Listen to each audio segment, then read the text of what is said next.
ನನ್ನ ಹೆಸರು ಪರಶುರಾಮ್ ಅಂತ, ಪೊಲೀಸ್ ಸಬ್ ಇನ್ಸ್ಪೆಕ್ಟರ್ ಆಗಿ ಕಮಾಂಡ್ ಸೆಂಟರಲ್ಲಿ ಕೆಲಸ ಮಾಡ್ತಿದ್ದೀನಿ.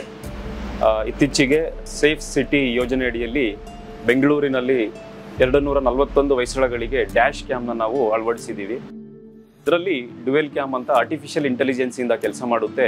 ಫ್ರಂಟ್ ವ್ಯೂ ಮತ್ತು ಒಂದು ಬ್ಯಾಕ್ ವ್ಯೂ ಬಂದ್ಬಿಟ್ಟು ನಮ್ಮ ಹೊಯ್ಸಳ ಸಿಬ್ಬಂದಿಗಳನ್ನ ಕ್ಲೋಸ್ ಆಗಿ ಮಾನಿಟರ್ ಮಾಡಲಿಕ್ಕೆ ಹೆಲ್ಪ್ ಆಗುತ್ತೆ. ಜೊತೆಗೆ ಫ್ರಂಟ್ ವ್ಯೂ ಬಂದ್ಬಿಟ್ಟು ಪೆಟ್ರೋಲಿಂಗ್ ಮಾಡುವಾಗ ಮತ್ತೆ ಇನ್ನಿತರ ಯಾವುದೇ ಕಂಪ್ಲೇಂಟ್ನ ಹೊಯ್ಸಳ ಇನ್ಸಿಡೆಂಟ್ನ ಬಂದಾಗ ಕಂಪ್ಲೇಂಟ್ನ ಅಟೆಂಡ್ ಮಾಡುವಾಗ ಇದು ಬಹಳ ಮುಖ್ಯವಾಗಿರುತ್ತೆ. ಅಲ್ಲಿ ಸರೌಂಡಿಂಗ್ ಏನೇ ಒಂದು ಅನ್ಯೂಶುವಲ್ ಇನ್ಸಿಡೆಂಟ್ ನಡೆದ್ರೂ ಕೂಡ ಅದು ಡ್ಯಾಶ್ ಕ್ಯಾಮ್ನಲ್ಲಿ ರೆಕಾರ್ಡ್ ಆಗಿರುತ್ತೆ. ಅದು ನಮ್ಮ ಮುಂದಿನ ಕ್ರಮಕ್ಕಾಗಿ ಬಹಳ ಉಪಯುಕ್ತವಾಗಿರುತ್ತದೆ. ನಾವು ಕಮಾಂಡ್ ಸೆಂಟರಲ್ಲಿ 241 ಹೊಯ್ಸಳಗಳಲ್ಲಿ ಇನ್ಸ್ಟಾಲ್ ಮಾಡಿರೋ ಎಲ್ಲ ಡ್ಯಾಶ್ ಕ್ಯಾಮ್ನ ನಾವು ಲೈವ್ ಆಗಿ ಎಲ್ಲಾನು ಮಾನಿಟರ್ ಮಾಡ್ತಿರ್ತೀವಿ. ಇದರಿಂದ ನಮ್ಮ ಹೊಯ್ಸಳ ಸಿಬ್ಬಂದಿಗಳು ಗಸ್ತಿನಲ್ಲಿ ಇರಬೇಕಾದ್ರೆ ಜವಾಬ್ದಾರಿಯುತವಾಗಿ ಸಾರ್ವಜನಿಕರೊಂದಿಗೆ ಪಾರದರ್ಶಕತೆಯಿಂದ ಕೆಲಸ ಮಾಡಲು ಇದು ಬಹಳ ಸಹಕಾರಿಯಾಗಿದೆ.